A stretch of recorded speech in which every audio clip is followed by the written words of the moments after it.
కట్టెబెట్టాలని కట్టెలు తీసుకొని తిరుగుతారు బిల్లారంగలు ఇద్దరు. ఇట్లాంటి పరిస్థితుల్లో ఈ రాష్ట్రంలో ఆర్థికంగా వాళ్ళు చేసిన అప్పులు 7 లక్షల కోట్లు. ఇవాళ ఈ రాష్ట్రంలో ప్రతి నెల వస్తున్న ఆదాయం, పాత్రికేయ మిత్రులారా రాసుకోండి, ప్రతి నెల ఈరోజు తెలంగాణ రాష్ట్రంలో వస్తున్న ఆదాయం 18,500 కోట్లు.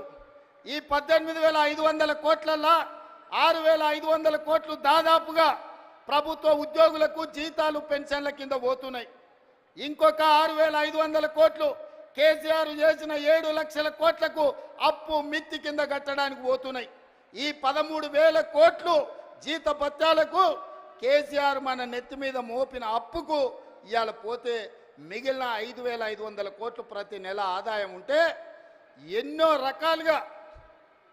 రకాల ఇబ్బందులను ఎదుర్కొని కడుపు కట్టుకొని అవినీతిని నిర్మూలించి రూపాయి కూడబెట్టి ఇవాళ రైతు రుణమాఫీ చేస్తే మమ్మల్ని అభినందించడానికి నీ మనసు లేదు. కానీ ఈరోజు మమ్మల్ని శాపనార్థాలు పెట్టే ప్రయత్నం చేస్తున్నారు. అందుకే ఇవాళ కేసీఆర్ బాధపడుతుండు. ఎందుకంటే రైతులకు రుణమాఫీ రేవంత్ రెడ్డి చేసే కదా, ఇంకా నాకేం మిగులుతుంది చెప్పనే.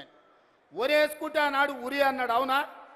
ఒరేసుకుంటే ఉరేసుకున్నట్టే అని కేసీఆర్ ముఖ్యమంత్రిగా మాట్లాడిండా లేదా?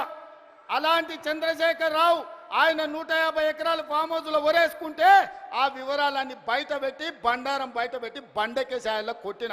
ఇవాళ బాజాబ్తా తెలంగాణ సమాజం 66 లక్షల ఎకరాలల్లా 1,53,00,000 మెట్రిక్ టన్నుల వరి ధాన్యాన్ని స్వతంత్రం వచ్చినప్పటి నుంచి ఈ రోజు వరకు ఏ రాష్ట్రం, ఉమ్మడి రాష్ట్రం ఆంధ్రప్రదేశ్లో కూడా 23 జిల్లాలు ఉన్నప్పుడు కూడా ఇంత పంట రాలే.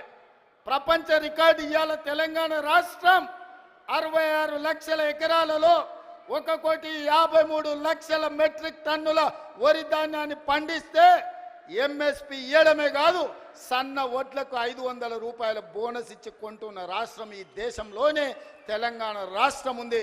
రైతులను ఆదుకున్న ప్రభుత్వం ఇందిరమ్మ రాజ్యంలో ప్రజా ప్రభుత్వం అని నేను చెప్పదలుచుకున్నా.